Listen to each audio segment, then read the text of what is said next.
Agustus 26. Renungan harian kita berjudul 70 tahun kutukan. Pada tahun pertama pemerintahan Darius, anak Ahaswiros dari keturunan orang Media yang telah menjadi raja atas kerajaan orang Kasdim. Pada tahun pertama kerajaannya itu, aku, Daniel, memperhatikan dalam kumpulan kitab jumlah tahun yang menurut firman Tuhan kepada Nabi Yeremia akan berlaku atas timbunan puing Yerusalem, yakni 70 tahun. Daniel 9 ayat 1 hingga 2. Besar kemungkinan Yeremia telah menjadi guru Daniel sebelum Yerusalem ditawan.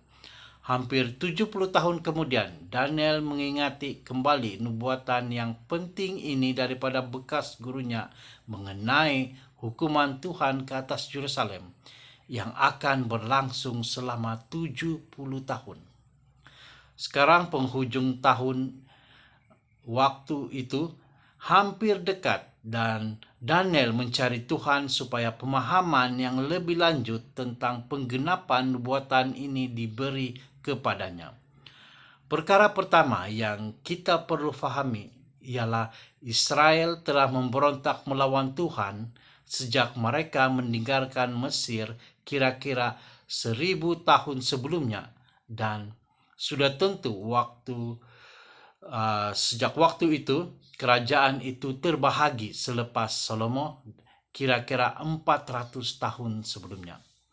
Walaupun dengan kenyataan bahwa Israel telah semakin memberontak, namun Tuhan mendedahkan melalui nabinya bahwa hukuman itu tidak akan setimpal dengan jenayah mereka dan akan diringankan dengan belas kasihan.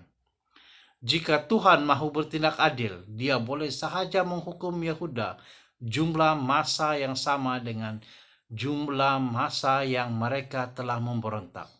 1 tahun untuk 1 tahun.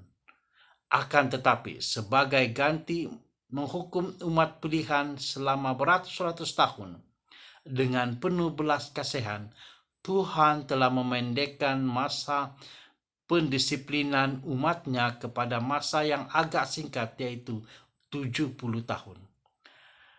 Kita secara pribadi sangat gembira karena Tuhan merupakan Tuhan yang berbelas kasihan dan Dia tidak pernah melayan kita sebagaimana yang kita layak.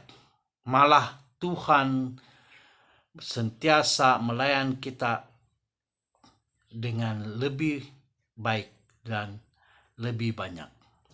Inilah intipati kasih kurnia yang mempunyai makna tradisional, kemurahan hati yang tidak layak kita terima. Ketika masa penawanan Yehuda semakin dekat, Daniel merayu bersungguh-sungguh agar Tuhan tidak akan melengahkan berkat dan pemulihan yang telah dijanjikannya.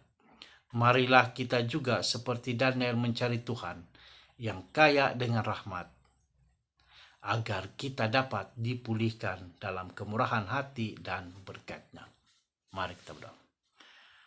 Tuhan Allah yang Maha Pemurah, kami mengucap syukur dan terima kasih kepadamu. Melalui renungan pada hari ini, kami menyadari bahwa Tuhan penuh kasih kepada kami. Terima kasih Tuhan, dalam nama Yesus kami berdoa. Amin.